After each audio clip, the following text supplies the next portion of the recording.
All right. All right, we are back. This is Computer Science S76. So there weren't too many questions from you, so that means it's my turn to start asking questions. Last week we started talking about MVC, which, how about we'll start with the softball, stands for what? Model View Controller. Okay, so what is the controller in that acronym? Okay. Brains of the application. So it's the code that you write, the so-called business logic that governs the control of your application. It's the entry point to really the logic that you write. All right, how about the view? Yeah, so interactions with the user. So view typically deals with presentation, both the aesthetics thereof, so how you're displaying information to the user, and then it typically has some UI mechanisms like buttons and text fields and whatnot that somehow send messages back to which of the letters?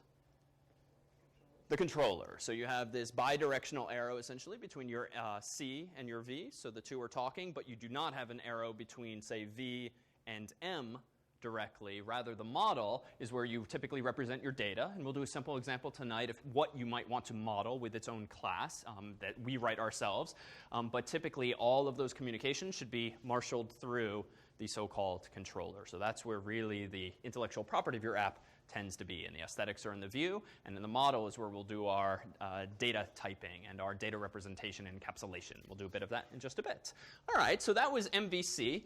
And in what form does this take in the world of iOS? Well, in iOS, we have a few classes within UIKit. So this is the API that provides access to UI-related things in iOS. And UI application was a class that we barely spent any time with because we just make a reference to it in main, essentially, where we have a new UI application. And that's the class that embodies your actual application. But beyond that, we don't really need to care too much about it.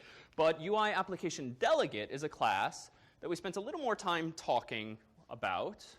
And what is that class's role when you create an iOS app? Use it in a sentence that makes it sound like technically you're comfy with what its role is. So it's where you put your code, or at least the first entry point. You wouldn't put your code in main.m, but rather you might first put it in the UI application delegate. And conceptually, it's to this class, or an object thereof, that control of your application is delegated or passed. So he's now the guy in charge. But as soon as we started doing more interesting applications than just rectangles on the screen and started getting interactions from users, we further delegated control from the UI application delegate to an object of what type? UI view controller. And we don't have to per se. Games don't necessarily use that same class, and custom applications don't necessarily use that class. But the UI view controller is nice because it comes with a whole bunch of built-in functionality for handling various common paradigms like buttons and sliding and tabular views and so forth. So it's a common starting point, certainly for the types of menued applications we've looked at thus far. And a UI view controller, in turn, makes use of a bunches of UI view objects, but typically not just generic UI view objects. What are some subclasses that we've used and talked about?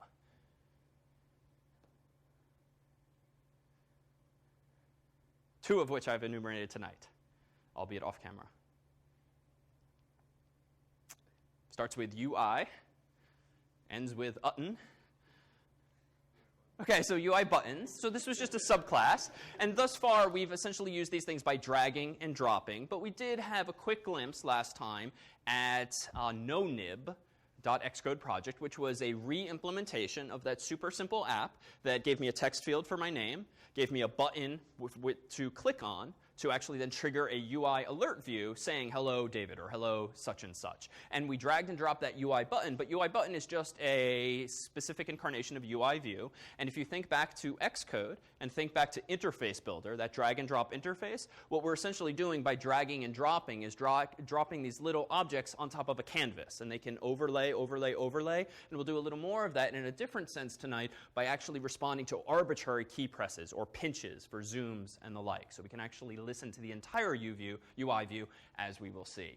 UI window, finally, was a special case of a UI view. It has some additional stuff baked into it that essentially describes the full rectangular area of the iOS device in question. But today we'll spend a bit more time in UI view controller and UI view, but we'll see those other classes again along the way. So Let's see. So last time, we looked at a whole bunch of these templates. None of these templates are strictly necessary. You could just start with nothing in your project and start writing files by hand. The problem is you just end up reinventing the wheel. There's a lot of configuration details that we saw in the form of property lists, those key value pairs, that would just be a pain to do manually. So Xcode helps jumpstart things either with an empty application, which has the bare minimum of configuration. And then we looked at single view last time.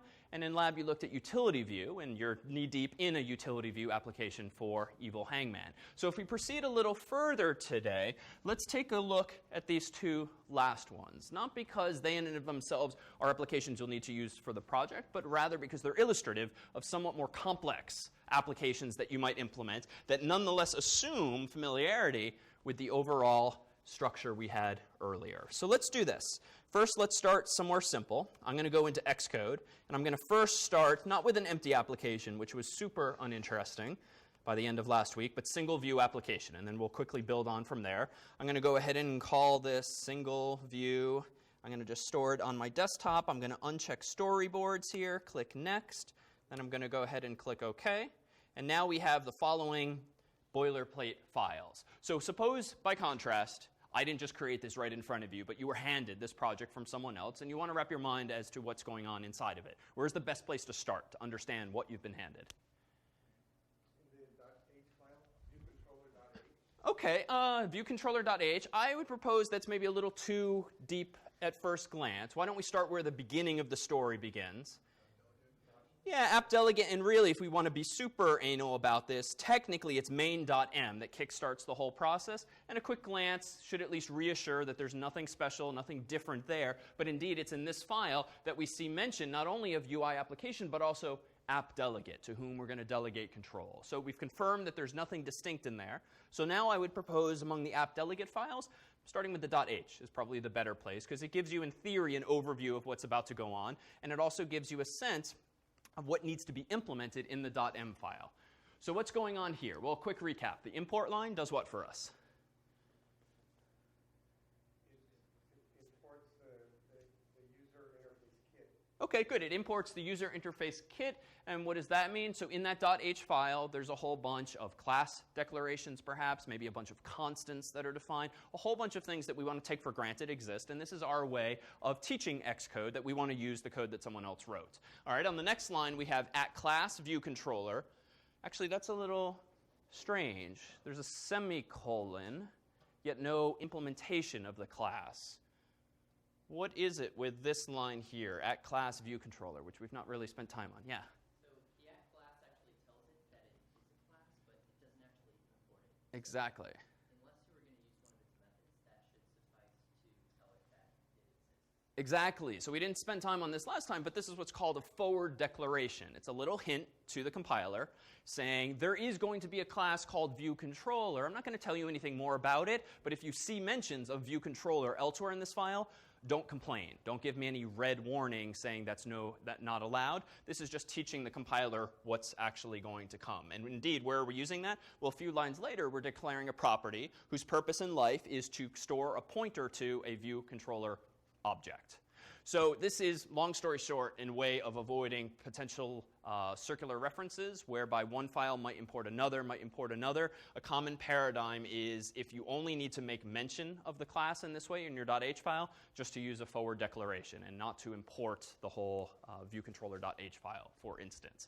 Okay, what's this third, more interesting line saying? @interface, app delegate, UI responder, angled brackets, UI application delegate. Let's start easily.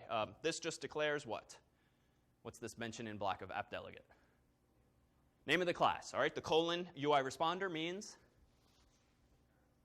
it's the UI responder is the parent of the class, so app delegate is going to descend from UI responder, and someone else, the UI application delegate in angled brackets?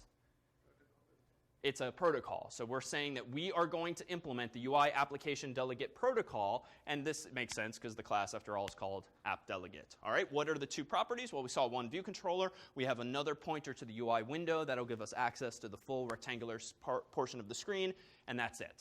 All right, so now let's dive into the M file. All of that is boilerplate. None of that is different from what we saw last week. This file is always a little overwhelming at first glance when you have all of these comments, but that just means they're not really doing anything. So let's ignore anything that's not actually doing anything functional and focus only on this first method up top named, what's the name of this method that remains?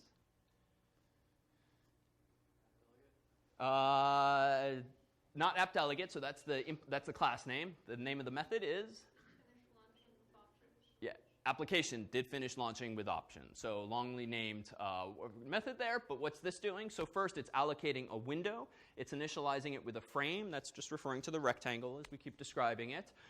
View controller gets, so here is where we are effectively configuring our app delegate with another guy to whom we're going to delegate control, the view controller. Self.viewController is a property that's built into the app delegate class. So if you actually look up the documentation for a UI application delegate, you'll see that it comes with that property. So we are setting it in that way. Finally, we're setting this is our property that we declared in the .h file, but it comes with a root view controller property in the window. That's in the UI window documentation. And then that second to last line, make key invisible, just gives control to the UI controller to the foreground. What else does this application do? Anything? So that's it. All we have is a nib where we could start to put our user interface, but beyond that, this application does terribly, terribly little. So let's try to see first. Any questions? So let's take a more complex tour and see if we can't now understand a new application entirely, but this time while thinking about it in the context of applications we've seen thus far. So among tonight's source code is a folder called master detail. This is essentially a simplified version of the standard template that comes with Xcode. So all I did was tidy things up and remove things that didn't need to be there. As usual, let's go into our main.m file. Let me close some superfluous windows over there. Nothing new happening here, so that's the same file we saw earlier. What file should we probably dive into next, following the same rule of thumb? Okay, so app delegate, start with the .h. That looks perfectly the same, so nothing new there. AppDelegate.m, so here we have what seems to be the same code as before, except for any differences? So we're instantiating a master view controller. So that's interesting. It's not just a view controller, it's a master view controller, and we're making it the root view controller, so to speak. So most of this code is the same, but I'm instantiating a different class name, but that's because someone at Apple decided for this template that we're not going to have one view controller implemented for you in .h and .m. We're going to have what appears to be two, master view controller and detail view controller. So at this point, I'm a little puzzled as to what this thing's going to do. So let me go ahead and just run the application and see if we can't then work backwards as to how the behavior we're about to see is functioning. So let me go ahead and foreground the simulator, and in just a moment we'll see it pop to the foreground. Lately the simulator has been loading a little slowly, but there we have it. And now we have, interesting, an application that has nothing going on here. You can just about see the horizontal line. So this is some kind of tabular view going on. And this application, the starting point, is designed just to do something stupid, just to insert a new row every time you click the plus, and it's choosing the timestamp in UTC, so universal time, and adding a row accordingly. So if I do that ad nauseum, we'll just get lots and lots of rows. But you might recall this paradigm in iOS. If I click Edit, I get this familiar UI. I can go ahead and delete, say, that one by clicking that circle, then clicking the delete button. Then I can say Done. And so there we have that functionality. And if I click a row itself, detail view content goes here. So what's just happened, apparently, is that we've made some kind of transition from the master view controller to what they call the detail view controller. So this is illustrative now of how you can hand off control between two view controllers. Recall that you've essentially been doing this in the utility application, or you will soon be doing this in the utility application for Evil Hangman, but you were choosing a different type of transition. Rather than side to side, you were doing front to back flipping. So this one still is a little different in its implementation. Let's next go into, from appdelegate.m, let's start with masterviewcontroller.h. Is there anything of interest in here? So master view controller has a property that's going to store the address of what kind of object? Looks like a detail view controller. So if you think about this high level, the root view controller is the master view controller. He apparently is somehow going to have attached to him the address of a detail view controller. So it seems to be the case indeed that the master view controller is in charge. Now we haven't done any of that wiring yet, so let's go into the .m file for master view controller, get the lay of the land. Damn, this looks a little overwhelming, but we'll get there. So now let me scroll back up to the top and see what's interesting here. So let's focus first on one of these at a time. So here's a method called init_with_nib_name. This has typically been called automatically for us because we've had a bunch of starting points in our applications thus far in class where we had those .xib files. Somehow they were wired up to my code and loaded automatically, and we just initialized them based on the XML file that is the .xib file somewhere on my hard drive. But now we're explicitly implementing an init_with_nib_name bundle method, and if I hover over this thing and check the question mark, notice that there's a whole bunch of documentation in here, and this method appears to come from an ancestor class known as UI view controller. So if we really look underneath the hood, master view controller descends from a new class that gives us the tabular view, UI table view controller, which in turn descends from the thing we've seen in applications thus far, UI view controller. So long story short, if I actually start to read this documentation, this will explain how the init_with_nib_name bundle method works, and it is the guy that's responsible for loading from the hard drive that .xib file and somehow making all of the connections we discussed last weekend in lab. So it's doing one additional thing, though. It's calling first the superclasses implementation of that same method, init_with_nib_name bundle. So that's been called automatically for us because we have not explicitly implemented this method thus far. But it's also doing what in high-level terms, apparently? What does it appear to be doing? You seem to have a guess in mind. Oh, yes, you. Initializes the first line does. Yes, sorry. Let me change my highlighting. So it's not commented, but what do these three lines seem to be doing?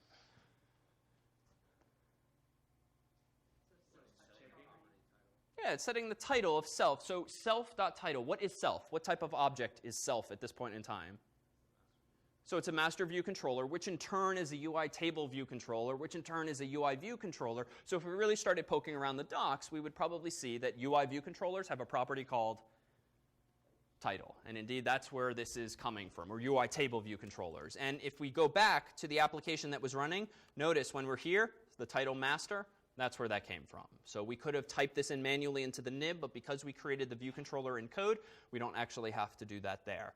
All right, so this, as an aside, is a common paradigm. Anytime you modify self, it's common to check if self is non-null, so that is if everything went okay and the previous line did not return nil, meaning there's some memory error or the like, you check first that self exists okay before touching one of its properties, as we did here with self.title. All right, so next, I think we saw this last time. View did load. We saw this in our no-nib example, I believe. View did load, if we read the documentation, is just the method that's called when the view did load, so aptly named. And what does this guy seem to be doing? It's wrapping a bit, but it's about 4 lines of code total. Yeah, it seems to be adding the edit button. So first we call the parent version of the method, and if we read the documentation, we will be reminded typically, be sure to call the parent before you do your own thing. Self.navigation.left button bar item. I don't really know where this comes from, but I can probably guess that because we are implementing a subclass of a UI table view controller, presumably a UI table view has a property called navigation item. And that navigation item refers to the little blue or gray bar at the top of this kind of application. And .left button item refers to .left bar button item refers to the thing at top left. And we seem to be storing what there? Self.edit button item, whatever that happens to be. And then UI button item, add button. So if we read this, we're apparently instantiating a UI bar button item, allocating it, initializing it with this thing, UI bar button system add. So there's a lot of code there. That's not all that interesting to dwell on now, but if you think back to what's going on, this is really just the code version of going to something like my nib, opening up the toolbar over here, scrolling down to the objects down here, And if we scroll, we'll eventually find navigation bar and navigation item. So what I'm doing in code is the equivalent of dragging and dropping this into the user interface, much like we were doing last week. So that's all. The magic that we've been taking for granted of dragging and dropping is now being implemented more lower level in code. All right, so let's not worry too much about the user interface, because that's not all that interesting at the end of the day. Let me just point out a few of the additional methods we've implemented. These are methods that we've implemented because we need to implement table-related functionality. One of these is super simple. The method called number of sections in table view, if you read the documentation, its purpose in life is to return a number, namely how many rows should there be in the table, so that the operating system knows when to stop rendering rows. So in this case, we've just returned, sorry, not rows, sections. So sections are groupings of rows together, and if you have an iPhone and you go to your settings menu, you'll see that there are rows in your settings menu, but they're typically clustered with some kind of bold header. That's referring to a section. We had no such aesthetics here, so we just have one massive section. So they have hard-coded the value of 1 in this template. So next, table view, number of rows in section. So this is the method that tells the program how many rows should actually be in that table, how many dates have been added to the table. But what is underscore objects dot count? Where did that come from? Yeah, it probably holds the information for the rows because, again, recall the difference between C and V, controller and view. The view may very well render what looks like a table, but if there's any data that you're rendering, it's the controller's job in life to actually keep track of that and just pass it to the view. So we shouldn't be storing those dates in the view per se. We should be storing all of those dates after every click of the plus button somewhere inside of my controller and then just handing it to the view. So underscore objects, if we glance back at the top of the file, was actually declared up here. And I've declared an NS mutable array. What's the difference between mutable array and NS array? You can modify it. So it's mutable in that you can change it. You can add, remove to and from it. So I've done @interface master view controller open paren close paren. So again, we've already did that, I thought. In the .h file, we had @interface master view controller open curly brace. Why have we repeated ourselves and added these parentheses? For it to be private, or to the illusion of privacy. So we've used an unnamed category here. So recall that categories are just ways of grouping related functions, but the world as a convention has adopted it as a means of approximating the idea of private methods and private data members, private only in the sense that they are not being declared to the world in the .h file, because .h files can be imported by other people, which means other people would see our implementation details, but they're nonetheless adding it to the class master view controller because it's inside of this declaration. So we apparently have an NS mutable array underscore objects, but where is that guy first used? Well, let me scroll down and scroll down and scroll down, and it looks like, let's see, where's our underscore objects? Ah, there we go, exactly. So here we have a method, insert new object, colon. So what do you think is inducing this method to be called, based on what we've seen thus far?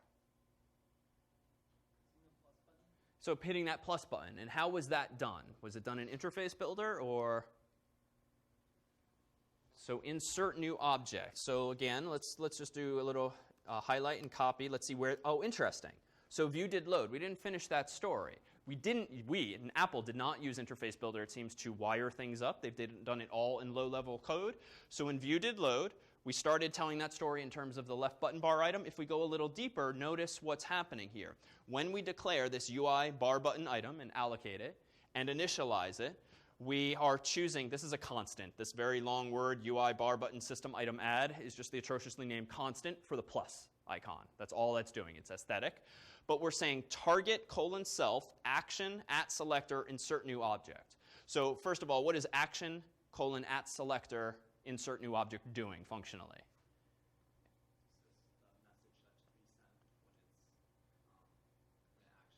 Exactly. When some action happens, which in this case is going to be the touching of the button. That's the default behavior for one of these buttons when it's clicked by a user's finger. What message do you want to send to an object? You want to send this message, insert new object, or put another way, what method do you want to call, and to which object will that message be passed? On which object will that method be called? The target.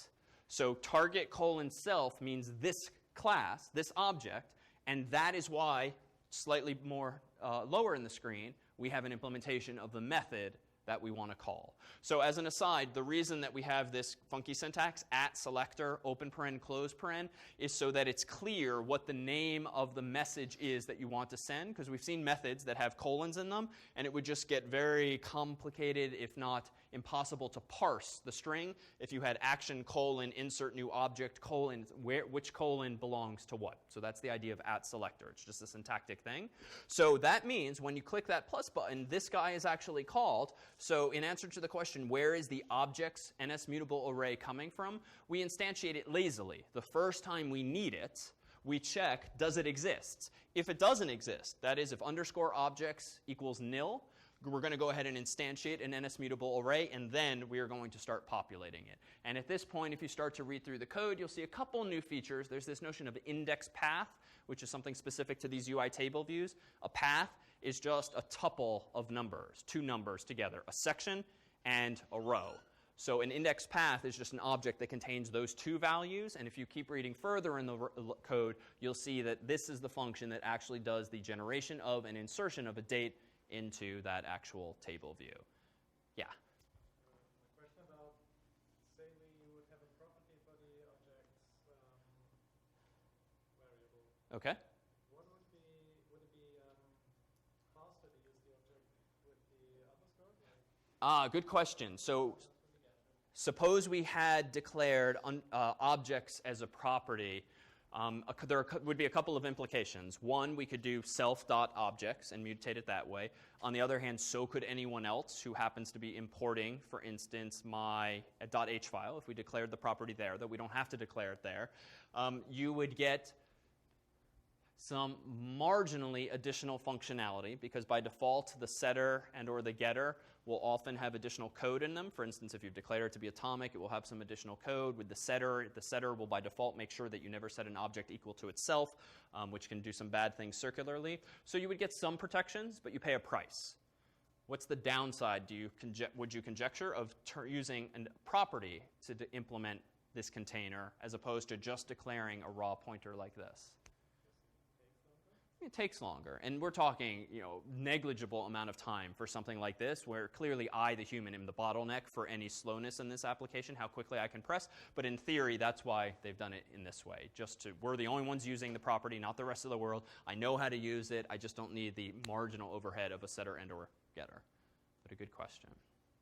Okay, so let's not spend too much time on the particulars of this specific application, but let's just scroll through, lastly, the other methods that might be here. So there's this one, table view, cell for row at index path, because this one method actually reveals an interesting design pattern that's not uncommon, especially for performance reasons. So table view, cell for row at index path, and then it's given an index path. The purpose and life of this method, if we read the documentation for the UI table view parent class, is that it is supposed to return a cell, a UI table view cell, so an object that represents a cell in a table configured exactly as we want it. And by configured, I mean what text do you want for the cell, what buttons do you want on the cell, what behavior do you want for that cell. So in short, this method is called when rendering this row, then this row, then this row, then this row, then this row. It is my job to tell iOS how I want each row to look and behave.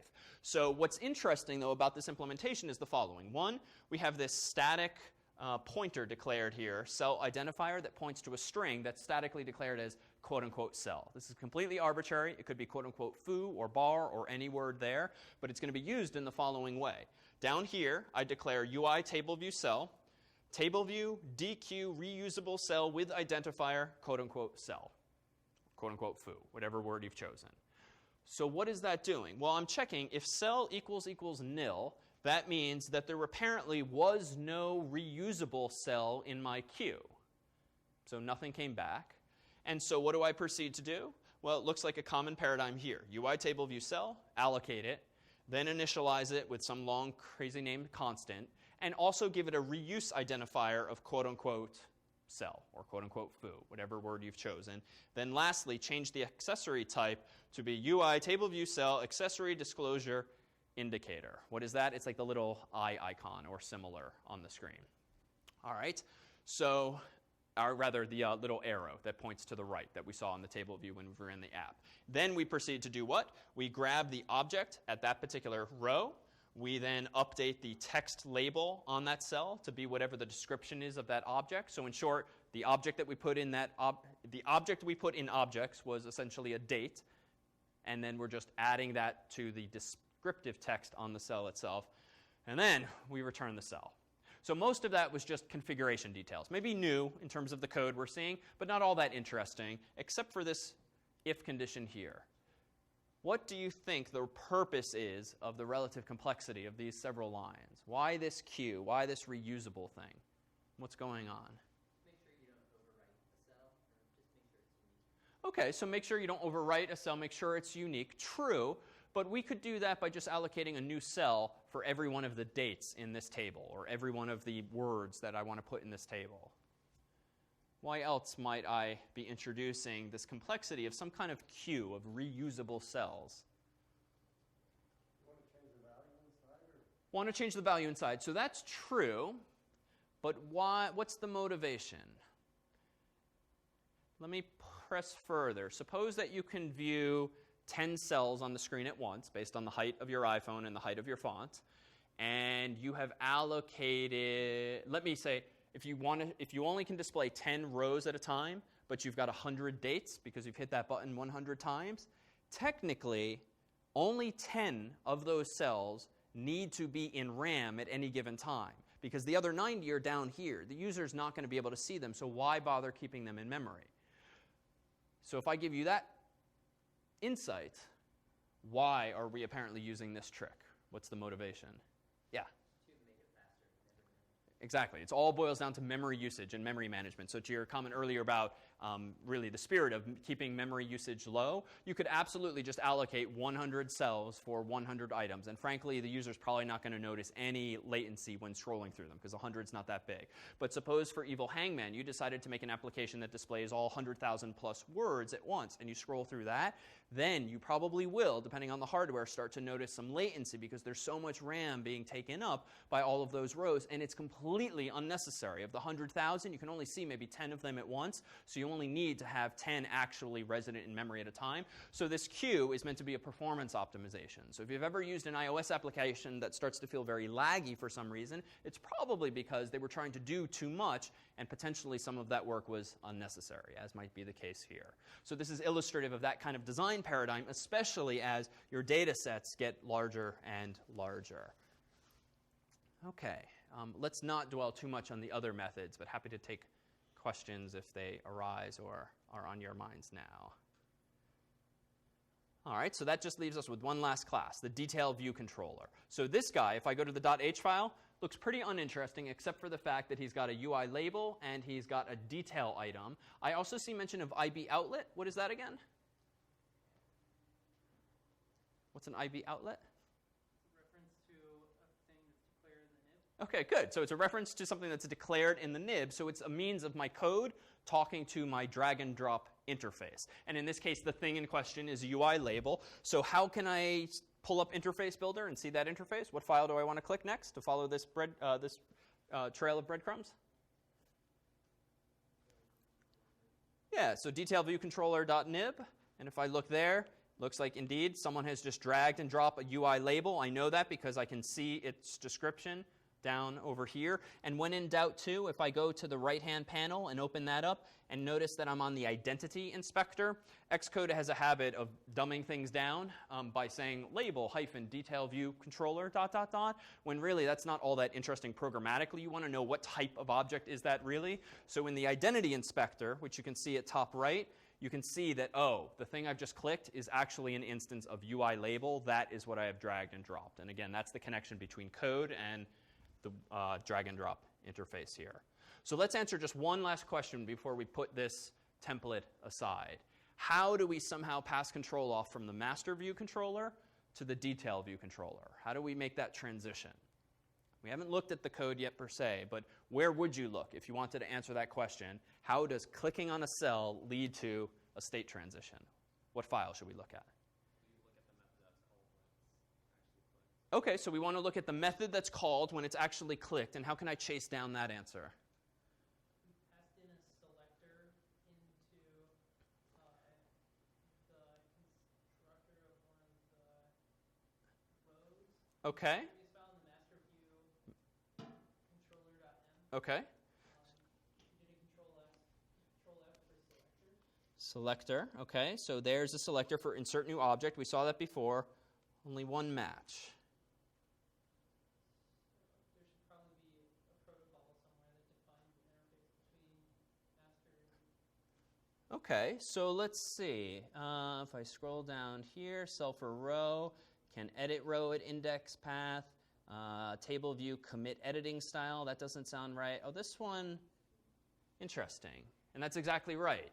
What Peter proposed is that presumably there's some method that's defined, maybe in that protocol we saw at the very beginning of the story, that is what's called when a user clicks on the row. And indeed, that's the case. This is a common paradigm, clicking on the row in a table. So Apple went ahead and implemented that base functionality for us. So if we want to listen for that key press on one of those rows, we apparently just have to implement a method called table view did select row at index path.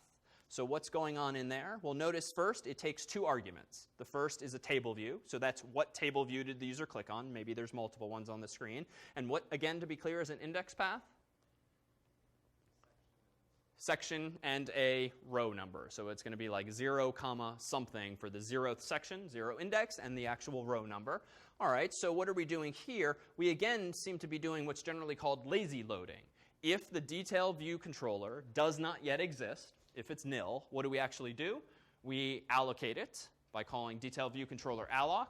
We initialize it with nib name, detail view controller. Notice when you call this method, you don't say .xib.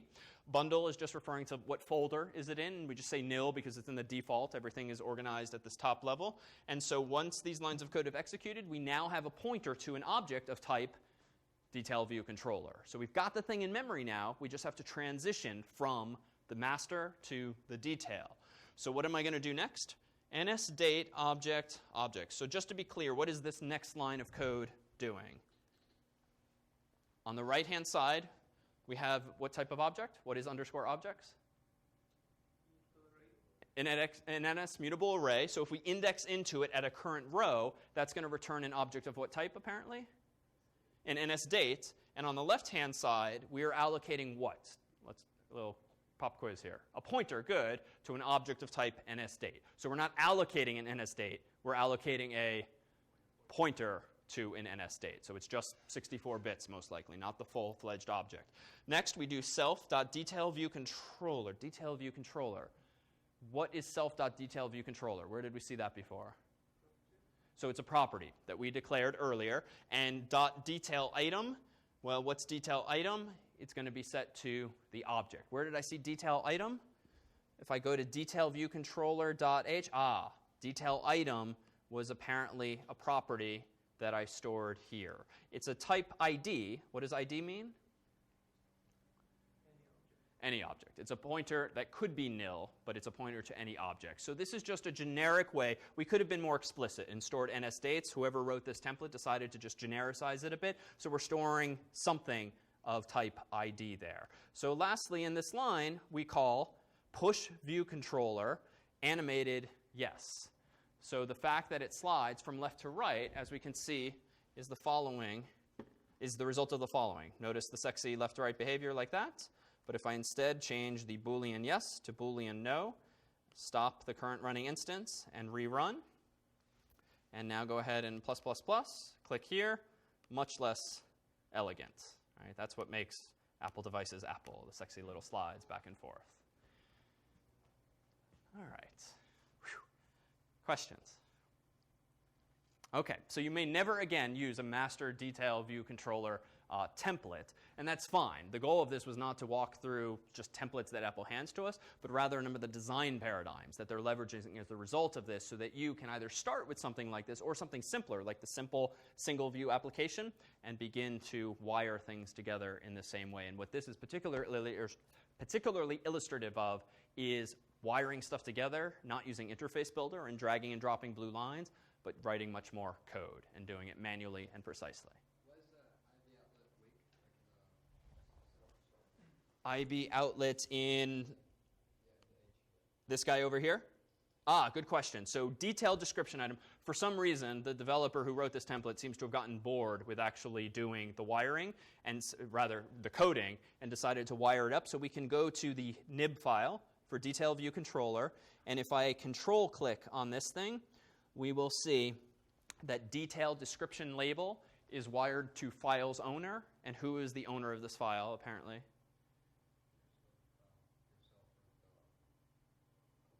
The controller, the detail view controller, because recall, that's the guy that initialized the nib with nib name. So he is the file's owner because he's the guy that called this nib file to life. So that was the one instance of dragging and dropping. Everything else in the master was done in code. Okay, so that's why it's weak. Like in the Yes. Oh, I'm sorry. I missed that part of the question. Yes, so if we go into detail view controller, we have seen a slightly different feature here. These attributes associated with properties. The reason that this here is weak is that we do not want the, what's the best way to say this? This property in the detail view controller is pointing to an object that doesn't need to be kept around, particularly if the detail view controller, once it goes out of scope, as by hitting the back button, disappears from memory. We don't want to have a strong reference to the detail description label, lest that blue line keep the detail view controller in memory unnecessarily long. So this really boils down, the motivation for this is because the detail view controller is coming and going, we want iOS to be able to reclaim that memory, and so we don't hang on to, in a strong way, these blue lines. And that's the first instance I think we've actually seen of that use of weak for that reason. Good question. All right, why don't we go ahead and take our 5-minute break here. We'll come back and start building something from scratch. And we're back. So recall that there's been a checkbox that we haven't checked thus far because we've been using nibs instead. And nibs are a deliberate design decision because they've given us much more low-level control over our user interface. But popular these days is another feature that we keep unchecking known as storyboards. Anyone familiar with these yet? Use storyboards. If we check that, what we get out of the box? So this is Apple's way of trying to simplify the user interface process further, at least for applications that follow some common iOS paradigms, like the table view that we just saw, the utility application that we just saw, and making it less necessary to write code to somehow make view controllers interact. So if we follow this next screen by clicking Next with View Storyboards, what we'll get is an application that looks a bit like this. And let me go ahead and open up a different project called Storyboard from tonight's code, and this will give us a view of exactly what's different. In the Storyboard folder, the story begins as usual with main.m, and then up here we seem to have main view controller and flip side view controller. So what I've done was start with which template as a starting point apparently? So the utility application, and a couple of you did this, I think, accidentally, maybe last week when following along, since it was pointed out that your nib file looked a little different, or your UI looked a little different. And indeed, if we go to main storyboard.storyboard, we see a user interface that looks like this for a utility application, and it appears that we're seeing like two nibs simultaneously, the main view controller and the flip side view controller's UI in the same screen. But they're somehow connected via this transition, generally known as a segue. And indeed, that's what it is, because when you use a storyboard, you essentially get one master file for your user interface, and you wire this up all within itself. And you specify in code exactly what you want to happen when A segues to B. So the one line of code we need to draw attention to really is just this. If I go into my main view controller, notice that this is actually pretty straightforward. I've simply implemented a separate method this time called prepare for segue sender, And this is the method that's apparently going to be called whenever the user induces a transition from the first controller to the second controller. And you can see what it's doing here. If segue identifier is equal to the string, quote unquote, show alternate. So this string, show alternate, is completely arbitrary. It could have been foo, bar, baz, whatever. But it's a string that we'll see elsewhere. And apparently what's happening, if that is the identifier of the segue that the user wants to happen by having interacted with the application, we are going to call destination view controller on the segue set delegate to self. In other words, before the user transitions from this side to this side, we apparently want to inform the segue that the destination is going to be what, ultimately? Or rather, we want to inform the destination view controller that its delegate is going to be self, the main side. So recall the same paradigm in the utility application we played with in class that you've probably begun with for Evil Hangman or about to, whereby when you click that done button, you want the transition to go back, and you need to know to whom to return control, in this case, the main view controller. So that begs the question, where is this quoted string coming from? Where is this identifier for the segue? So if we go to the storyboard, and I click on the segue itself, not much happens over here, but notice that this is apparently of type modal segue from button flip side view controller. That's the English-friendly string. I'm going to have to make my UI a bit of a mess and open up over here the right-hand panel. And with that segue selected, if I go up here to the attributes inspector, notice that the programmer who made this template, in this case at Apple, manually typed in an identifier of show alternate. But again, that could have been foo, bar, any string there, and that's to uniquely identify that transition.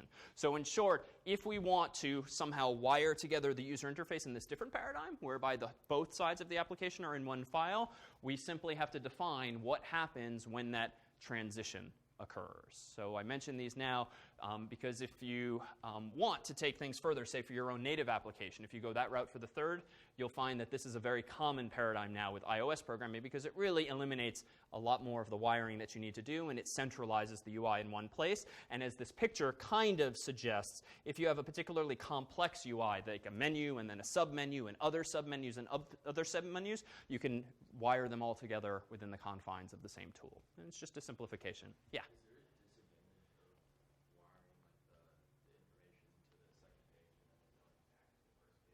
Good question. Is there a disadvantage? Not really. The gripe people tend to have with Interface Builder or using nibs or storyboards in this way is that you don't have as much low-level control, and you can't necessarily sometimes takes more steps to implement than you want. And once you start having to write code to talk to your nib files and whatnot, at that point a lot of people feel, I'll just do it all from scratch. And so that's why we just saw in the master view, the master detail application, the master was all code, even though the detail used a bit of wiring, and the no nib example last week was just all code. So it's just a trade-off, and a lot of people, seasoned iOS developers, tend to prefer just doing things from scratch. And of course, if you're bored with iOS's built-in UI and aesthetics, you have to do it from scratch if you want to layer things on top. Good question. All right, so let's start something truly from scratch now. And based on time, we can pull a pre-baked cake out of the oven, namely implementing an automated teller machine, so a cash machine, a bank machine, that simulates the idea of depositing money into a bank account and actually doing some math to keep track of a total account balance. So let me go ahead and create a new project. We'll do this as a single view application just to keep the focus now on the logic and less on details like the transitions between scenes. And let's go ahead and start. I'll call this ATM. I'm not going to use storyboards. I'm going to use the lower level nib approach, especially since we only need one anyway. I'm going to go ahead and click Next, save it on my desktop. And now I get our standard files over here on the top left. We could tell the story as before, but it's probably getting a little redundant now. Main.m somehow invokes the app delegate, somehow invokes the view controller, and the UI for the view controller comes from the nib. So let's go ahead and create a little bit of an interface here for my ATM. So I'm going to go ahead and make my whole background white just because. And then let's see. I want my ATM to look more like maybe a calculator with a total input field up here, maybe a total account balance down here, and then a whole bunch of numbers. So let's start to wire this up. I'm going to go ahead and have a UI label up top here. I'm going to drag it to be as wide as is recommended. Let me go ahead and increase that font size to make it, let's say 36. Okay, now we'll go ahead and make it a little bigger. And now let me go ahead and do another label that's down here toward the bottom. This is going to be my, actually, let's just copy and paste this so we get the same font size more quickly. I'm going to go down here. This will be my balance. All right, and now I need a whole bunch of buttons to represent this thing. So I'm going to go into my rounded rect button here. And let's see, this will be the number, let's see. Let's go ahead and match this lest we get it backwards. Let's go in to save time to the ATM, Xcode project, and ... so that we don't spend all day dragging and dropping. Voila. Now I have this interface. So what's now on the screen? Well, I right-aligned the text. So just by clicking in the Attributes Inspector, I centered this field here, and I added another UI label just to say balance, just for user interface. So there's one label, two labels, three labels. So these aren't input text fields per se, but they're sort of output displays. So in my code, I can display what the user's typing here, and I can display what the user has in their account down here. All right, so what might I want to do next? Well, the goal is I want the user to be able to type in like 50 deposit in order to deposit $50 in his or her account, and then I want to see 50 down here. And if I then do 10 deposit, I want to see a total account balance of 60 down here. So we somehow need to represent a few things that are going on here. One, all of these buttons need to be somehow connected to my code so that when I push the number 5 and then the number 0, a couple of things happen. One, those numbers get saved in RAM somewhere. Two, they display like a calculator would, 5, 0 up here. So I somehow need my code to talk to my interface, which is going to require a IB. In this case, if I want my code to talk to the UI, an IB outlet in that direction. By contrast, when I push a button, I want to trigger an IB action to my code. So I have some blue lines going in both directions, or we can do it purely in code as we've seen. And then I have two special buttons, deposit, of course, and then the clear button. So before we get there, I'm going to go ahead and propose, let me roll back in time. So here's where we were a moment ago, and let's assume that we're seeing now the cake being made, and then finally we'll skip to the ending here. So as we're making this thing, I've realized in the top left that this is an opportunity to have a model, the M in MVC, because this is like a mechanical machine or a digital machine that somehow has to store account balances. So what might I want to model in this program? Well, maybe the notion of an account. In fact, an account, like a bank account, could be modeled pretty well as an object or an instantiation of some class. And inside of an account is going to be one or more pieces of data. And the only one I'm going to care about for now is the account balance. So in order to do this, I'm going to go up to an option that we probably haven't used, but it's pretty straightforward, File, New File. So not a new project, just create a new file. And you'll see an interface that looks a little overwhelming at first because there's a lot of options, but really they're just different templates via which to start a new file. And all I'm going to want is an Objective-C class. So I'm going to go ahead and click Next. And I'm going to call this thing account. It's asking me what should it be a subclass of. NSObject is fine. Most everything descends from NSObject, so that's fine for my purposes. I'm going to go ahead and click Next. Going to go ahead and click Create. And voila, at the top left of my file, I now have the ability to represent an account object. So let's see what I've gotten for free. In account.h, I have interface, account descends from NSObject. And in account.m, I just have a blank implementation. So now I have an opportunity, again, for the first time to implement some notion of an account balance. And I'm going to propose the following. In my .h file, I'm going to propose a property that's going to have, let's say, a sign. We'll come back to that in a moment. Non-atomic attributes. I'm going to propose that this be an unsigned long balance. So a couple of details pop out here. So one, unsigned, just to be clear, means that the value can only be non-negative. So it can include 0. So that's what unsigned would mean. All right, so long, what's that? What's the role there? We want it to be 64-bit. So on this platform, doing a long gives me a 64-bit number, and that just means it's pretty darn big. I want to avoid what's generally called integer overflow, whereby if we type in too big of a number, I don't want it to roll over with as high probability to some random number. Turns out this is not an adequate defense. We can still break this ATM and deposit an arbitrary amount of money in our account pretty easily, but we'll simulate that in a bit. Non-atomic, this just has to do with multi-threading. I'm writing very simple code here. There's not going to be two threads trying to touch the account at once, though there could be certainly in a world with multiple ATMs on a network, but we'll keep it simple. And assign now is different. Typically, we've seen what attribute in lines like this? Yeah. So okay, we've seen copy, but more commonly thus far in our examples, we've seen strong or weak in this case. So assign literally just does just that. It gives me a setter that literally moves a value from the right-hand side of an expression to the left-hand side. There's no checking for duplicate values. There's no deep copying of objects. And this is perfectly fine for what's generally called a primitive, like a long long. A long long is just 64 bits. To copy 64 bits, you just assign it from the right to the left with an equal sign in between. So there's no need for strong or weak, which have to do with objects and pointers. A copy also has to do with objects and pointers. Assign is just for primitives. So that's all I've specified here. Okay, and by default, is this read-write or read-only? It's read-write, which means I get a setter and a getter automatically by having declared this property here. Okay, so we're going to keep the account simple. We're not going to bother with account numbers or names or any of that. We're just going to keep it simple with our placeholder there. And now in my implementation of this object, I might want to do one thing. So it turns out an NS object, recall, comes with some default functionality in the form of an init method. And that init method is defined in the NSObject class. And typically that method does nothing by default, but it's an opportunity for us to do something. What might you want to do in the way of initialization when you instantiate an account object for the first time?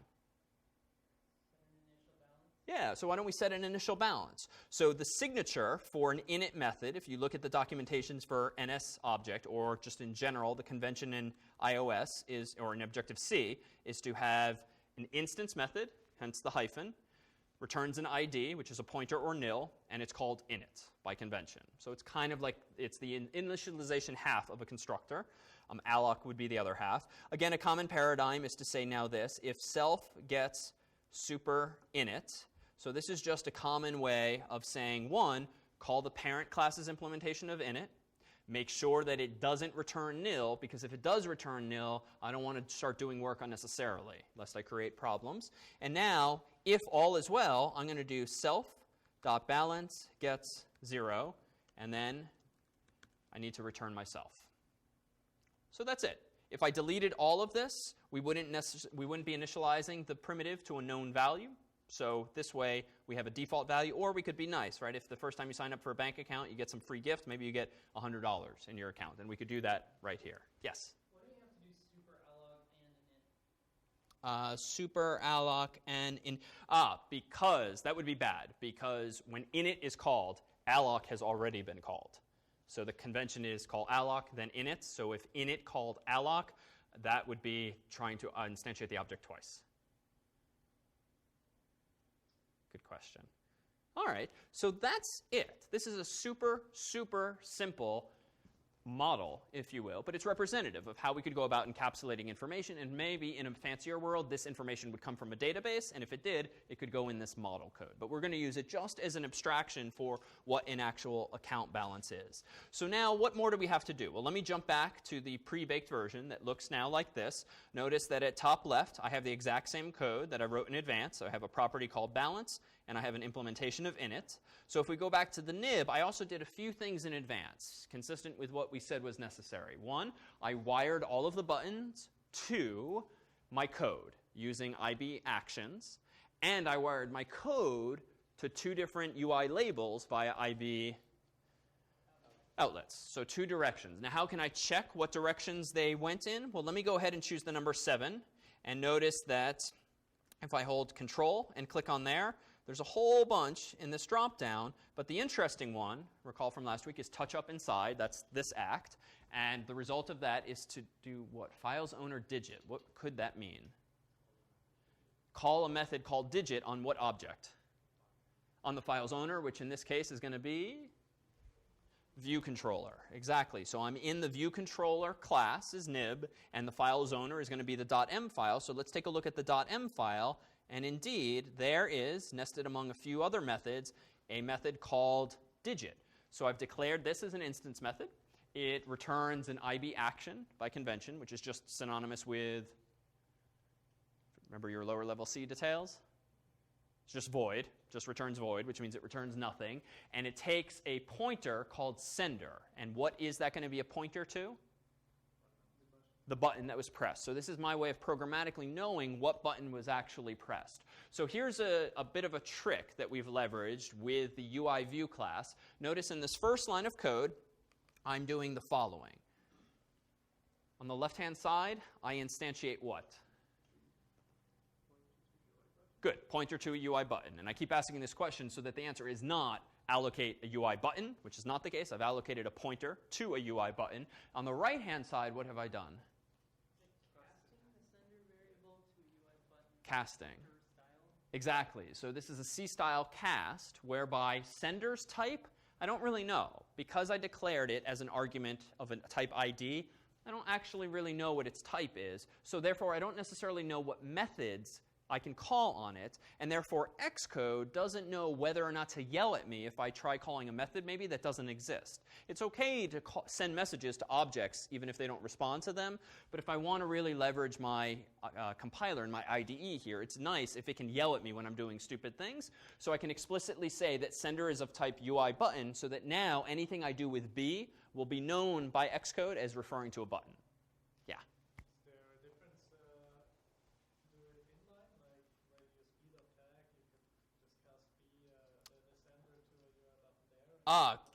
Good question. That would be perfectly fine. You could do this. Let me scroll over. Your code just starts to look a little less readable, but that's perfectly fine. And there's another way we could do this. We don't strictly have to say ID up here. We could do this and then eliminate this line altogether and just refer to sender. And the only reason I left it this way is really just by convention. Typically, Apple always says ID as the type of the argument and then casts it explicitly. But functionally, it's the same. The compiler won't yell at you. OK, so here now is a little grade school arithmetic that's finally coming back to be useful. Why does this line work? Well, self.amount is referring to what? I actually don't know what amount is. So what is self in this context? What class are we inside of? So this is the view controller. See, I got out of sync here with my order of operations. Let me go to the .h file, and it looks like there's a few things in here. So let's actually pause for a moment and look at what's inside of this particular view controller. So I have a property that's called account, and it points to an account object. OK, so there's my bank account. There is my controller linking to my M in MVC model. So we saw that arrow promised in the picture earlier. What's next? A long amount. I'm not sure why there's an amount there, so we'll come back to that. There seems to be some duplication here for some reason, but we'll come back to that. And then here's the IB outlet and the IB action that I mentioned earlier. I apparently called it balance label for the balance at the bottom and deposit label for the current number I'm typing in at the top, just like a calculator. And then I have some instance methods that are declared down here. As a spoiler, we're looking at digit, and this is the method that's going to get invoked anytime I touch a digit, a number. Deposit is when I hit the green deposit button. Clear is when I hit the red clear button. And show is just a helper method I wrote to keep my code organized and centralize all of the view code, as we'll see in a moment.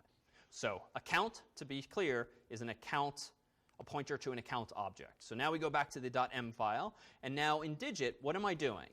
I'm storing self.amount, which was another unsigned long, and I'm assigning it the return value of self.amount times 10 plus b.tag. What do you think this is doing? So amount just holds what's the current displayed right now. Good. So every time you click a button, you want to multiply it by 10 because every time you click the button, then you're shifting the digits over. Exactly. Add the 1 digit. Exactly. So when I referred to grade school earlier, I just meant to the process of every time you multiply by 10, it shifts the number over to the left, and that's effectively the behavior you want. Every time you type in an additional number, you want to shift the current numbers over and put the new one there, and you can do that arithmetically by just doing multiply by 10 of the current value and then add in b.tag. So this is curious. So b is a UI button. A UI button is a descendant from a class called UI view. And it turns out, if we read the documentation, that a UI view has a property called, take a guess, tag, which is just a number field. It's an NS integer that you can use for whatever you want. So for simplicity, what I decided to do here in my view controller is this. Notice I've got the number 7 here selected arbitrarily, but we can see it on the other numbers as well. If I go up to the attributes inspector, notice that the contents of this button are the number 7. But they could have been 7, even though that would look a little strange. But this is only to say that this is a string up here, even though it looks like a number. So that's the label of the button. But if I scroll down and scroll down, notice that under View, which is just Apple's way of categorizing attributes that are specific to UI view objects, what field does a UI view apparently also have? It's a tag. So TAG, all lowercase. This is just a property in the UI view class. That's a number that you can use for whatever you want. Typically, the cleanest way to use this is with constants that are defined elsewhere so that there's some kind of programmatic mapping to the values.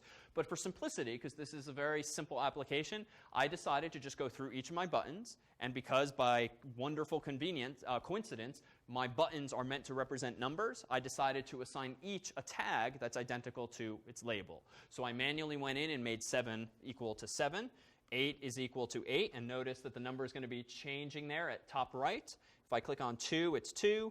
0, it's 0. And then notice deposit and clear are also 0. But that's not a problem because I probably wired those guys up to different methods. So I don't have to worry about confusing one 0 for the other. So if we go back to the button 7 and control click on it, notice that it will send the digit message to file's owner whenever it's pressed up inside. That means that digit gets called anytime I push a number, and we saw in the .m file that that induces a little bit of arithmetic where I multiply the current amount in that top field by 10, I then add b.tag to it, and then I call my helper method show. And show, this is not something that comes with iOS. I wrote it myself. It was just my way of centralizing all the code related to updating the UI, and it looks like this. I have 2 lines of code, even though they wrap, and I am setting my self's balance label property, the text thereof, to the result of calling NSStrings string with format convenience method, passing in this very cryptic looking string, $%LLU. What in the world does that mean? Well, what's the $sign mean? It's a $sign, money. Okay, so %LLU is a placeholder that represents exactly a long unsigned value. So if you're familiar with C, %D is what you typically use for a decimal number, but in this case we want a long and unsigned. So cryptic, but it's perfect for what we want for our our unsigned long. What do I want to paste into that value? Comma self.account.balance, whose type is again unsigned long. So I called this a convenience method. In what sense is string with format a convenience method? What type of method is string with format apparently, based on this snippet? A class method. Class method because we don't call alloc, you just call it directly. So it's a convenience method, in the sense that you don't have to call alloc, you don't then have to call init and jump through these hoops, you just call this method. And again, and I think we said this a couple of weeks ago, this is a very common paradigm in iOS. If you have a class called NSString or string, having convenience methods that start with roughly the class name and then with is a common way of instantiating objects without calling alloc. So common paradigm is all. Lastly, the thing down here is identical. We're just doing the same thing with the current amount. So notice the dichotomy. I've got 2 variables called amount. One is in my view controller, and where's the other? In the account object. And notice the distinction. What's in my account is what I've already deposited. But what's in the other variable called amount, which is in the view controller, is just storing what value? What the user has typed in thus far. So if we run this thing now, even though we haven't seen quite all of the pieces, and we pull up the actual user interface, and I click the number 7, that digit message has been sent. We have done the math of multiplying 0 by 10, which is the default value, plus 7, and then I've called the show method, which updates the value to be 7. But only once I click deposit here is the deposit method called. So let's check that. If I go to the nib, and I go to control-click on deposit, scroll down here, touch up inside is mapped to deposit. So now, if I want to see what deposit does, if I go into my .m and scroll down to here, that is doing what? Self.account.balance plus equals self amount. So it's adding what's actually in the controller's variable to the ATM's variable. What am I doing with self.amount equals 0? Well, I'm just clearing my local value, and then I'm updating the UI by calling show again. So this is actually a really clean example of MVC by keeping these barriers between everything. The controller's doing all of my logic and my temporary arithmetic, but only once I'm ready to make the deposit do I talk to the model, and only once I've done that do I show things by having the controller call on the view by way of this method I called show. All right, so which method is probably going to be pretty similar? Clear. If we look at clear, super simple. It's the result of having wired things together. But suppose I've screwed up and I forgot to wire up the clear method, which I can simulate by clicking the X there. And so now the clear button has no effect. From what to what do I need to click and drag in order to reconstruct that IB out action or IB outlet? First, what is it? IB action, what do I have to do? Click on the clear. All right, holding control, go to where? Files owner, let go. There I see a list of all of the methods that I can call. The one that doesn't have a hyphen means I just haven't wired it up yet. I'm going to go do that, and now we've fixed it. Conversely, if I screwed up my label, which currently, if I click on this with control, is mapped to deposit label. How do I fix this? Well, I can control click on my label, go to files owner, and it's just the other way. So IB outlets go from files owner to deposit. There it is, deposit label, wire it up, and now I've resurrected the actual interface. Any questions? All right, so let me propose with this particular one, especially when it comes time to your native applications, if you want to start with something from scratch, think about using that as the beginnings of an application because it draws these fairly clear lines between M, V, and C, which recall is just the picture that we looked at earlier and as well last week. All right, so let's forge ahead to something that's going to give us a new capability altogether. Rather than focus on reinforcing some of the things we've done, let's go ahead and consider this. It turns out that there's a whole bunch of ways that we can start storing information. To date, we have not stored any information persistently in a program that we've written. Every time you quit the application, any things that you've been storing in variables, anything you've stored in properties just disappears altogether. But it turns out in iOS we can store things in a number of formats. So we have things called property lists, which we've actually encountered before, something called NS defaults or settings, SQLite, XML or JSON, even something called core data. So property lists, we've seen those before. What's a property list or plist file? .plist. Yeah. Exactly. It's a dictionary of strings. It's a file containing key-value pairs, and we've seen this in Xcode in the form of a nice little pretty table form with keys on the left and values on the right, but that's just the user-friendly way of showing you what's really an XML file with data types like strings and integers underneath the hood. But it's useful, and if you've dived into Evil Hangman already, you know that this is the format in which we've provided you with a whole bunch of words. It happens to be an XML file underneath the hood, and you can see as much if you actually download that. In fact, let's go over to the distribution code, and if I go to cs76.net/projects, and we have the full words.plist file there. If I try to open it in Xcode, it's going to open in this big chart here, which is kind of misleading because there aren't really keys called item 0, item 1. This is just their way of representing an array in this table format.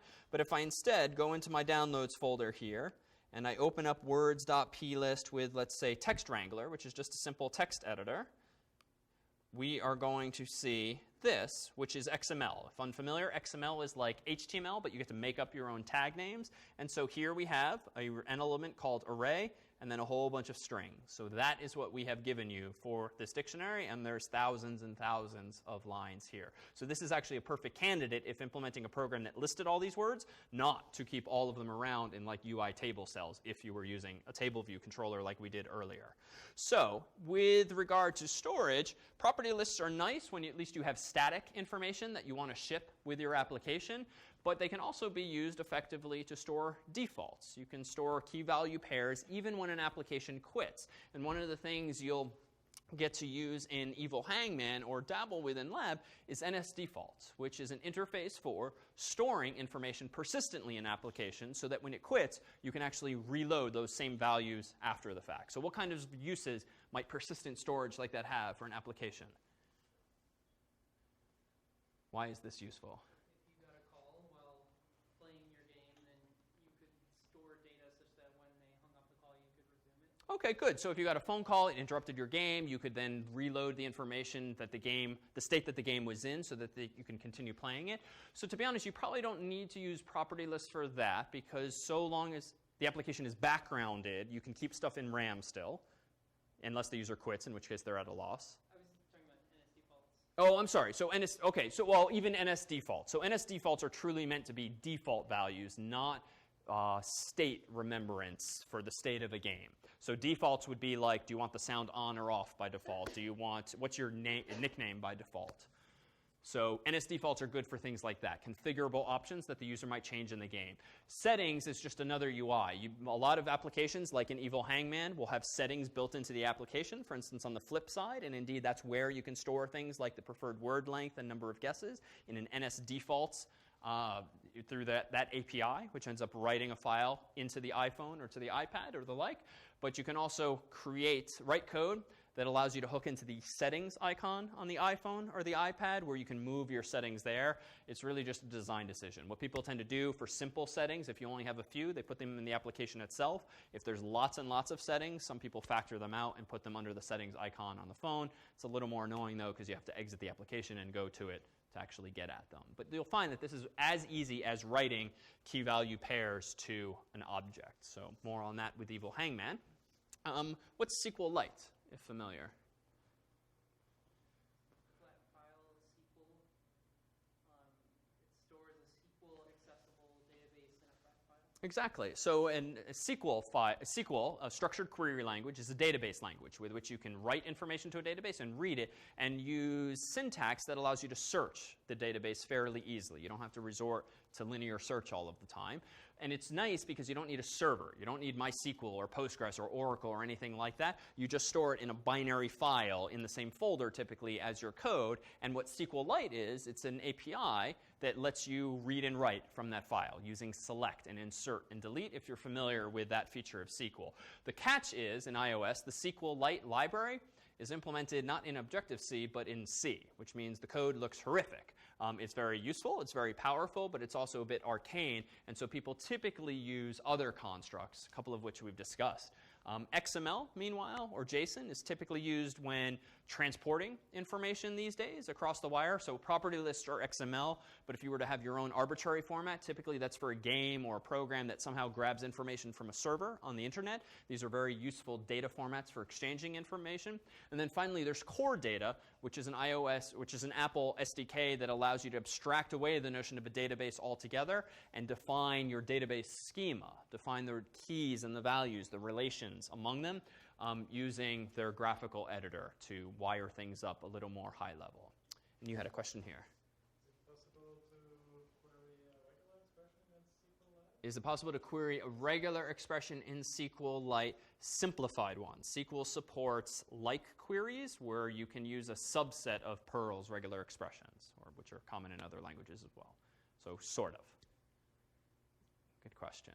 All right, so let's go back over here, and let's go into tonight's sources, and let's go into plist. So I, in advance, downloaded the plist file earlier on my own computer over here.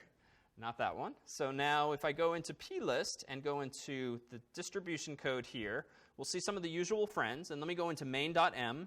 Okay, no surprises there. Let me next go into appdelegate.h. No surprises there. Appdelegate.m.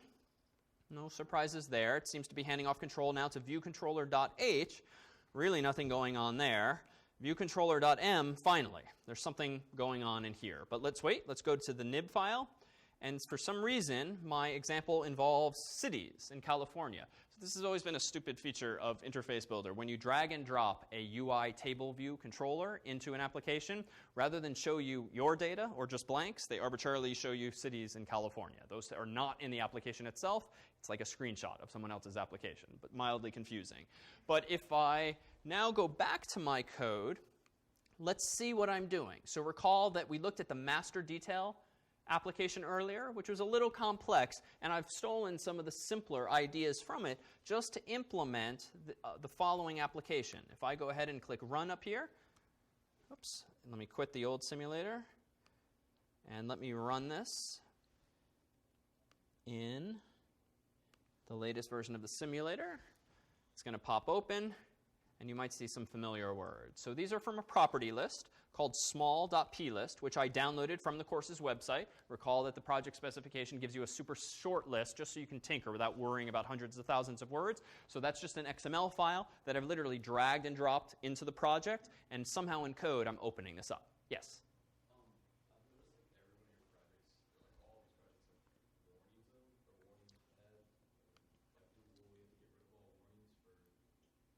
Oh, yes, you should. It's because I made these on another computer, and that one, there we go. Yeah, so with things like this, I'll fix these and re-upload them so you don't see these little warnings. It's because the computer I was creating them on was a slightly different version. Short answer, your code should have no warnings. Therefore, do as I say, not as I do. But I will fix that. Okay, so this plist file, I literally just dragged and dropped into the supporting files folder, but it's not really a folder. I could have put it anywhere into the project. And so that means all of the logic must be in this .m file. So let's see what's going on. This is my view controller class. I have chosen to implement this familiar method now, init with nibname bundle. And what am I doing in there? One, I'm calling the parent class's version of that method. So that's familiar construct, checking its return value to make sure it's not nil. And then I'm apparently loading words. So how do you go about loading an XML file, specifically a property list, from your application if you've dragged and dropped it in there or added it by going to File, Add File? Well, I apparently call nsBundle main bundle. So this is a way of saying to iOS, give me essentially the path to the default folder, the default root folder of this application. Then give me specifically the path for the following resource, quote unquote small, and what data type is it? Plist. So this is a way of telling iOS, give me a file called give me a file called small.something. That something is plist because it's of type plist, and this helps it know how to load the file, whether it's a property list, a binary file, or some generic text file. Then I'm out doing this. On the left-hand side, what's going on here in this highlighted portion? Good, I'm creating a pointer to an NSArray object, and on the right-hand side, I'm calling NSArray alloc init with contents of file. So there's a bunch of different ways to do this. I have chosen to use NSArray's alloc method, and then the init method called inits with contents of file, and it turns out that if I read the documentation for that method, it just knows how to load that information into the file. But I thought NSArrays were immutable. In other words, I thought you couldn't change them, but I'm clearly initializing this one with words. How do we reconcile that? What's that? I never allocated it or initialized it, but I did allocate and initialize it here, right? You haven't changed the array, and you just have a type NSArray pointer. So that's okay on the left-hand side. But why is this not a mutable array? I'm adding stuff to it, which means I'm changing it, right? Yes, that's the key distinction. If you could never mutate arrays, you could never have anything in an NS array. It would be a useless object. But in this case, we have an NS array that's being initialized at the point of allocation with the contents of a file. So the fact that it's an NS array just means I can't change it after this line of code. And that makes sense because if this application is just going to show this list of words, much like Evil Hangman is going to have a long list of words in its memory, you're not going to want to change it. You just want to have one copy of that lying around. And it's slightly more efficient to have the NSArray class instead of the NSMutable array because, one, there's less functionality. There's not the editing code related to it. And two, you protect yourself against yourself. You can't accidentally delete a word from your dictionary if you've said to the compiler, this is an immutable NS array. All right, so lastly, I'm just remembering that pointer by assigning it to my property called words, and then I'm returning myself. So at this point in the program, I have loaded that property list into memory, stored it in a property, so now I have access to an NS array that I can iterate over and do whatever I want. So the application now looks like this. It's a table of words, and I now somehow have to render 1, 2, 3, 4, 5 cells. But I don't proactively push the cells to the UI. I'm instead going to have the iOS is going to ask me, what do you want at this cell? What do you want at this cell? What do you want at this cell? Or rather, what do you want at this row, this row, this row? And I have to return a cell to it. So if I go back to the code, notice that we have this thing, number of sections in table view. So that's OK here because it's just one big table. There's not different groupings.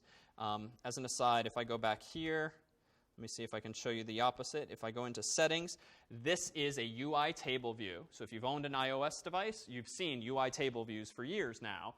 This is a UI table view with 1, 2, 3, at least 4 sections, each of which has some non-zero number of rows. So that's all we mean by sections. But the game we're playing, or the program we're using here, just has one such section since we don't see the gray.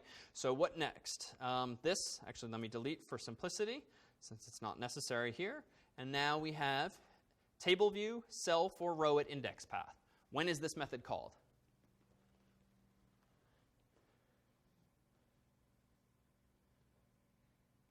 When or why is this method called?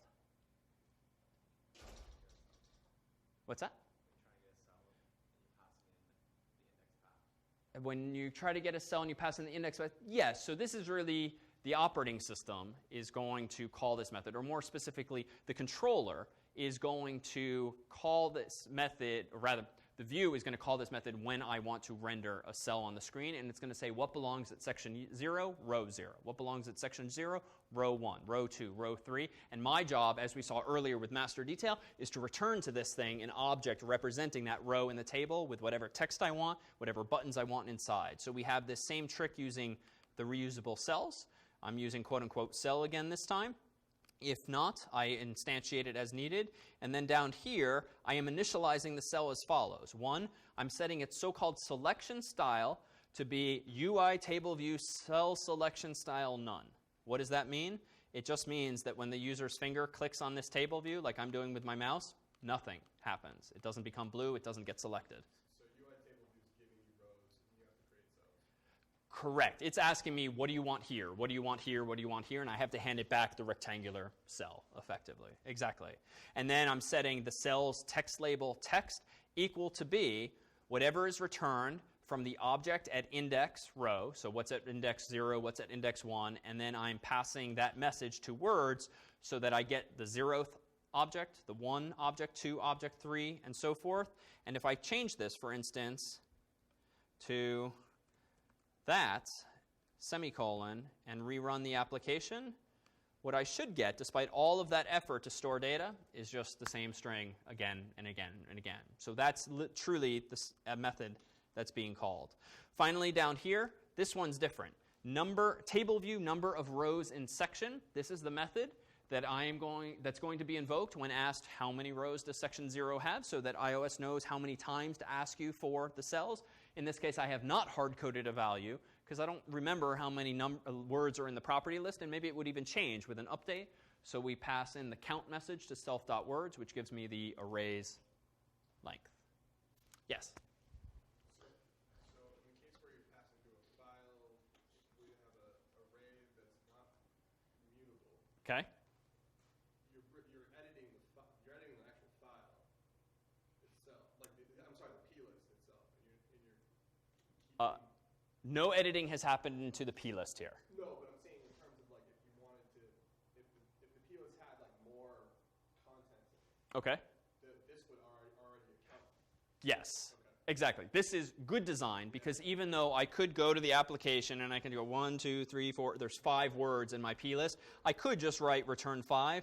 The catch is that whereas it's reasonable to assume that my UI has one section forever because that's how I designed the user experience to be with just one big table view, no notion of sections, that in theory could change. And it's a poor design decision if not only do I have to update the property list in a year when I ship a new version with 10 words and not 5, but to also have to change it there. It's just inviting bugs and unmaintainability.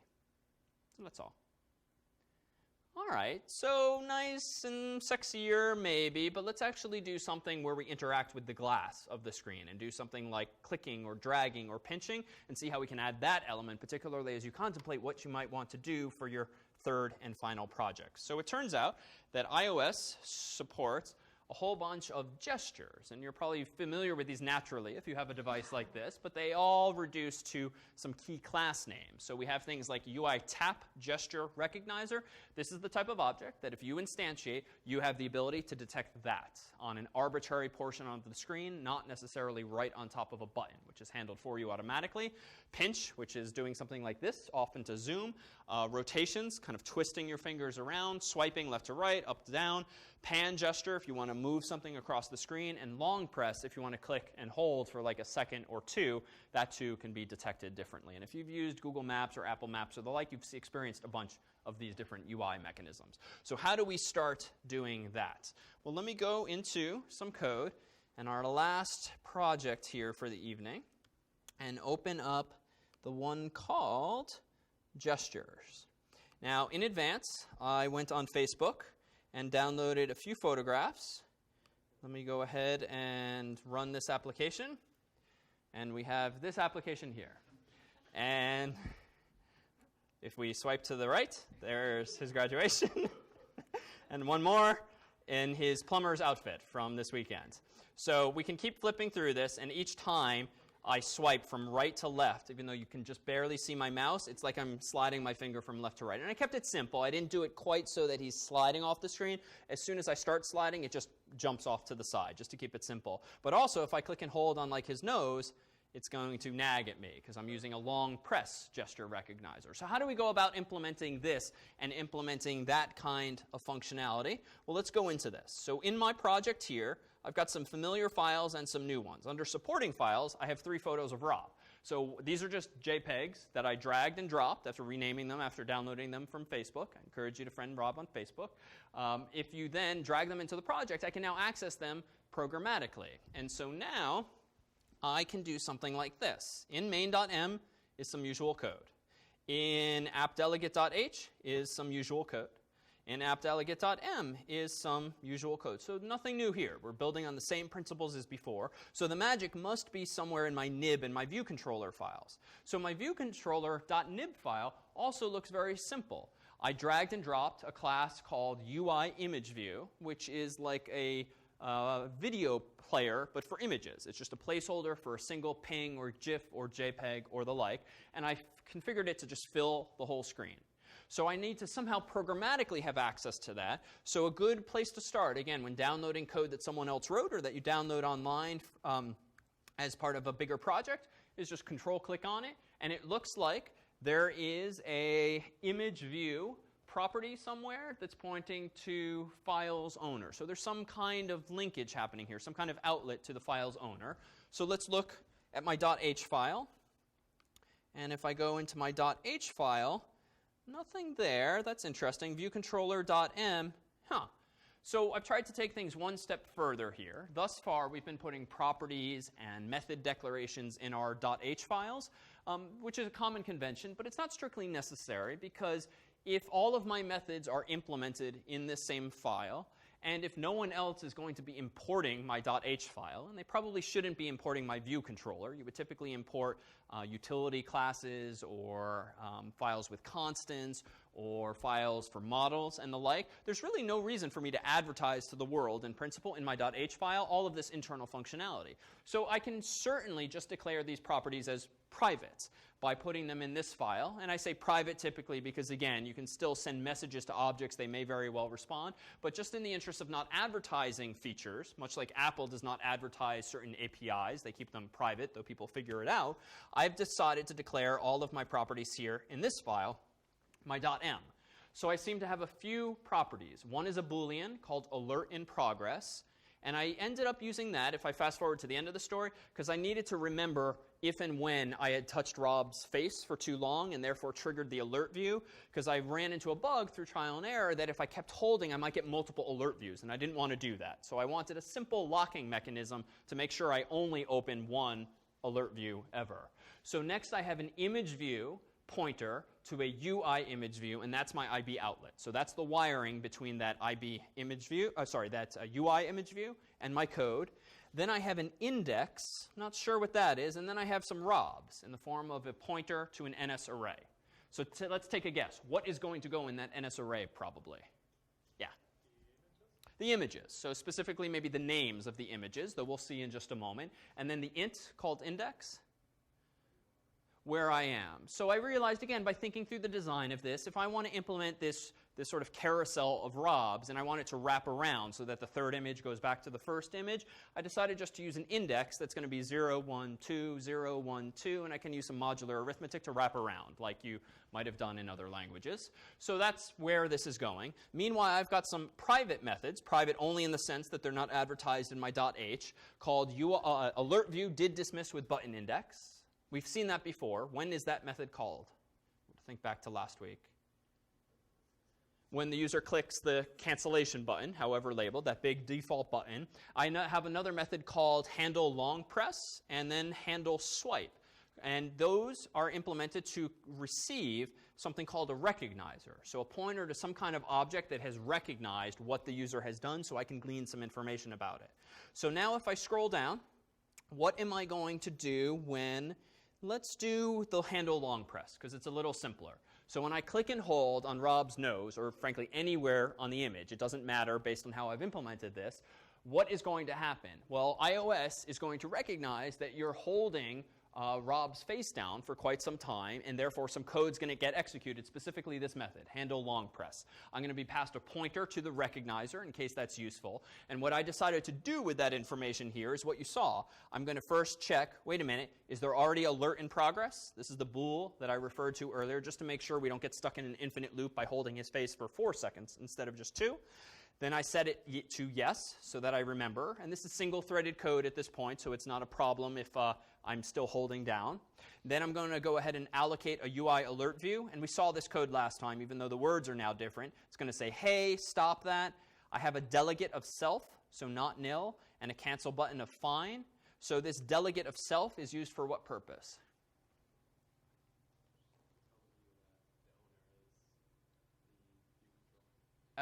To tell the view controller that it is done, that the user has dismissed it specifically. So not the view controller. And that is what invokes this method, recall, which we said a moment ago, is the method that's called when you click that close button on a UI alert view. So all of that stuff is pretty much identical to what we saw last week. So that's the method that's called when I do a long press. But how did I teach the program to even listen for those long presses on the image in question? Well, if I scroll down, we look to a couple of places here. One is init with nib name. So this, again, is going to be that method that's automatically called when you are using nibs in your program. This is the opposite of using storyboards, for instance, but there's a similar mechanism for those. So init with nib name is copy and pasted essentially from before, but I've added a bit of code in the middle. I've first said alert in progress, no, because I want to know by default there is no long press, and that makes sense. When the program starts, no one's touching it by default. And then I prepare the ROBs, so to speak, and this is one way of initializing the array. I alloc an NS array, init with objects, and if I am not loading it from a file, for instance, just from a comma-separated list, the syntax is string, comma, string, comma, string, comma, nil, all in square brackets. So that, much like C, is how you can declare an array statically. The nil is important. You have to terminate this C-style array for that reason. And then self.index gets 0. What does this mean? What's the implication? Yeah, start with the first rob at index location 0. So next, viewDidLoad, recall, is the method that's called once your view, your user interface, has been loaded. And this is your point at which to start configuring some last-minute details after everything's been opened up from the nib file, for instance. So this is new code, but hopefully pretty readable. So notice I first call the parent class's version of this. Whoops. The parent class. So I call super viewDidLoad. Then I load the image. So self.imageView.image. Self.imageView is what? It's a property of type UI ImageView. If I read the documentation for UI ImageView, turns out that a UI ImageView has a property called image, whose value is a pointer to a UI image object, apparently. We've not seen this before, but you can now read it from the code itself.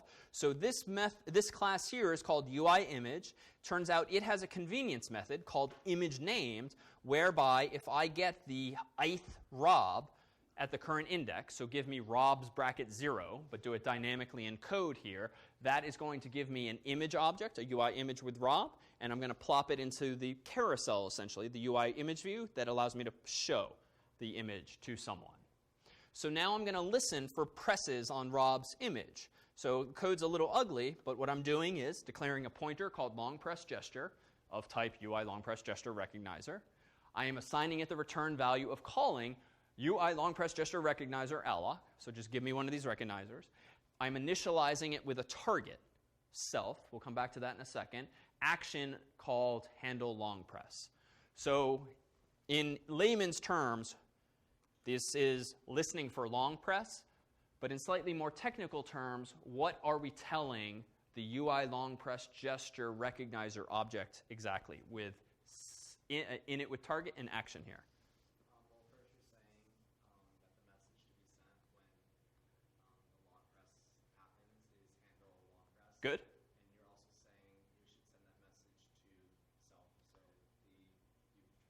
Exactly. So this, again, to recap, means when you detect a UI long press, a couple seconds down with your finger, send the message handle long press, which could have been named anything. I came up with that method, but pass it to specifically myself, the same view controller. And that's why the method earlier in the file is indeed invoked when we hold down the one's finger and call handle long press.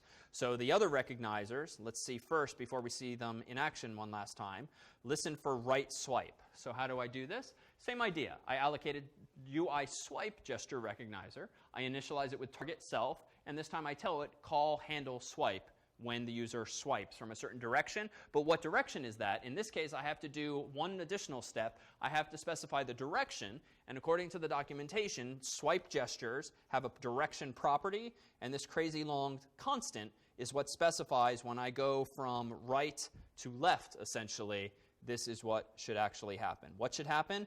Well, here is how we add to an image view, just like we did a few lines ago for the long press.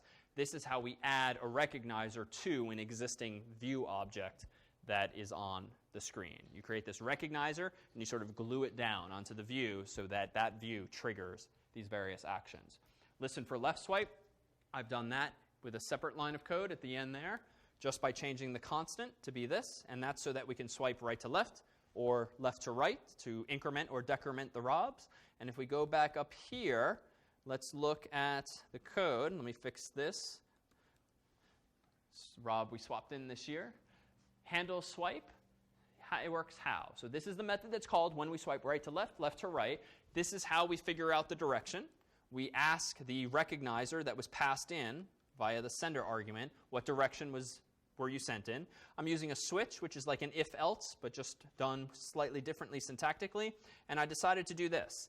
If the user has swiped up-down or down-up, do nothing. Now, technically, these lines of code do nothing useful. I just left it there for explicitness' sake, but it immediately breaks, which means there's no effect whatsoever. Meanwhile, the direction left down here has to do a bit of math, and it took a moment to kind of think about this, but I'm updating the index value to be, when I go from right to left, +1, and then I need to wrap around with some modular arithmetic based on the length of the array.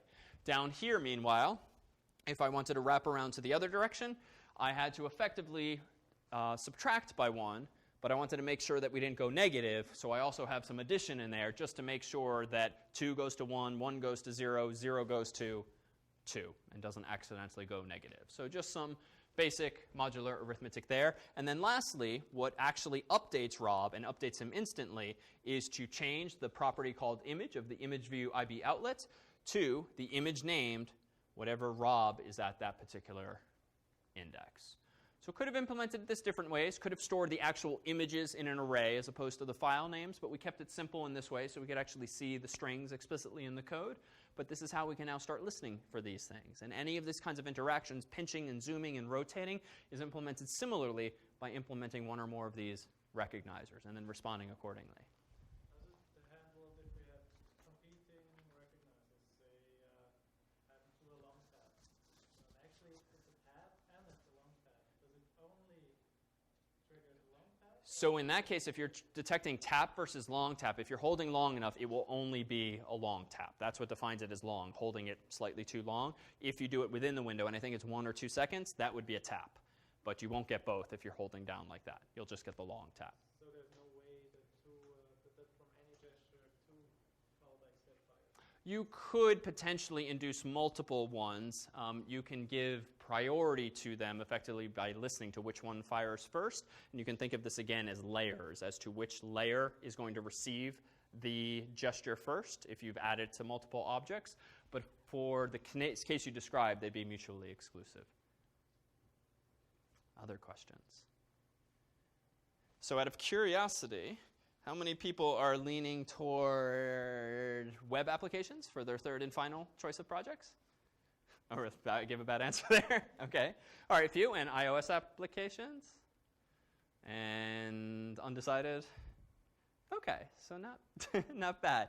So start thinking about that, even though I know you're in the midst of evil hangman, but you'll soon get feedback by this Wednesday from the teaching fellows on the mobile local project, so you can start thinking about what you could have done better there, how you might do things differently for a third and final project if you go with HTML5 and JavaScript. Also think about the native applications, and again, when the specification goes up, you'll see that step 1 is to float the idea by your TF, and he will confirm or deny the appropriateness, the viability given the limited time, and will help guide you towards something that's doable, so that in a few weeks' time, we'll all have some cake and some exhibitions of projects. Why don't we call it a night here, and I'll stick around for questions. See you at lab.